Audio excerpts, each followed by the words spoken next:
जब देश की सबसे बड़ी अदालत में एक पिता अपने बेटे के लिए इच्छा मृत्यु मांग रहा था तो जज की आंखों में भी आंसू आ गए। वहां मौजूद हर शख्स भावुक हो गया, हर किसी की आंखें नम हो गईं, क्योंकि सुप्रीम कोर्ट के जज के लिए ये कोई साधारण केस नहीं था।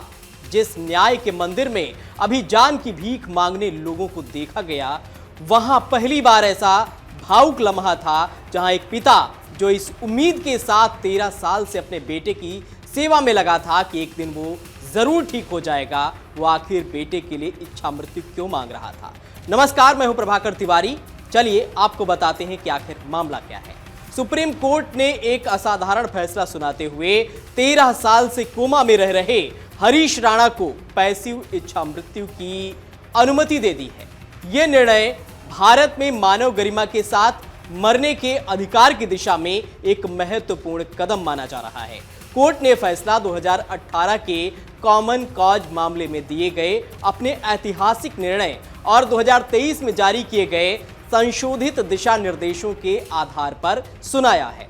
आइए जानते हैं कि हरीश के परिवार के 13 साल के संघर्ष की आखिर क्या कहानी है।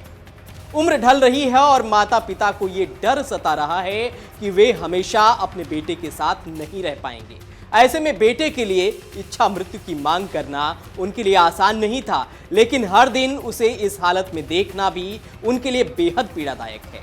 माता पिता चाहते हैं कि इच्छा मृत्यु की अनुमति मिलने के बाद हरीश के शरीर के जो अंग काम कर रहे हैं उन्हें दान कर दिया जाए, ताकि दूसरों को नया जीवन मिल सके।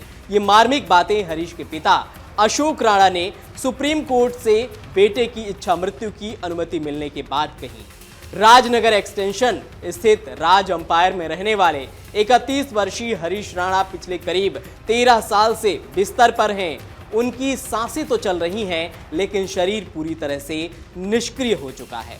वह क्वाड्रिप्लेजिया बीमारी से पीड़ित हैं और 100% दिव्यांग हो चुके हैं। हरीश की मां निर्मला देवी ने बेटे की इच्छा मृत्यु की अनुमति के लिए पहले हाईकोर्ट में याचिका दायर की थी, लेकिन 8 जुलाई को अदालत ने उनकी अपील खारिज कर दी। इसके बाद परिजनों ने सुप्रीम कोर्ट का दरवाजा खटखटाया था। पिता अशोक राणा ने बताया कि वर्ष 2013 में रक्षाबंधन के दिन हरीश पीजी की 4थी मंजिल से गिर गए थे। इस हादसे में उनके सिर और कमर में गंभीर चोट आई थी। उस समय परिवार को उम्मीद थी कि इलाज के बाद वह ठीक हो जाएंगे, लेकिन हादसे के बाद से वह बिस्तर से उठ नहीं पाए। परिजन पिछले 13 सालों से हरीश के इलाज और देखभाल में लगे हुए हैं। उनका इलाज PGI Chandigarh, AIIMS, RML, LNJP और अपोलो समेत कई बड़े अस्पतालों में कराया गया, लेकिन कोई खास सुधार नहीं हो सका। अशोक राणा ने बताया कि इलाज के लिए उन्होंने सितंबर 2021 में दिल्ली के महावीर एन्क्लेव स्थित अपना 3 मंजिला मकान भी बेच दिया। अब परिवार की आर्थिक स्थिति भी कमजोर हो चुकी है और आगे इलाज कराना उनके लिए संभव नहीं रह गया है। ऐसे में वे बेटे को इस पीड़ा से मुक्ति दिलाने और उसके अंगों के माध्यम से दूसरों को जीवन देने की इच्छा रखते हैं। अब आपको बताते हैं कि आखिर क्वाड्रिप्लेजिया कौन सी बीमारी है और उससे शरीर में कैसे कैसे विकार उत्पन्न हो जाते हैं। क्वाड्रिप्लेजिया, जिसे टेट्राप्लेजिया के नाम से भी जाना जाता है, एक अत्यंत गंभीर तंत्रिका संबंधी ये स्थिति है।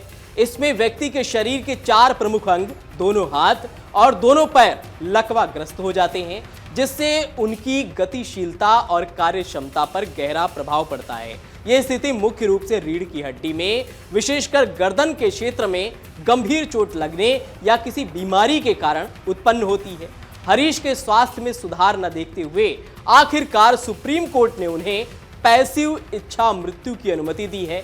इस निर्णय को कोर्ट ने अपने 2018 के कॉमन कॉज फैसले और फिर 2023 में संशोधित दिशा निर्देशों के आधार पर लागू किया है, जिसमें मानव गरिमा के साथ मरने का अधिकार संवैधानिक रूप से मान्यता प्राप्त है। यह फैसला जेबी पारदीवाला और केवी विश्वनाथन की पीठ ने दिया है। अपने फैसले में पीठ ने साफ किया कि चाहे किसी भी व्यक्ति से कितना भी प्यार किया जाए, अगर उसके ठीक होने की संभावना नगण्य है तो जीवन सहन चिकित्सा केवल उसके शरीर को जिंदा रखेगी, ना कि उसकी जीवन गुणवत्ता को।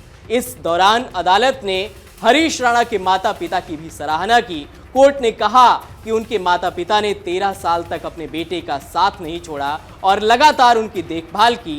ये उनके प्रेम और समर्पण को दिखाता है।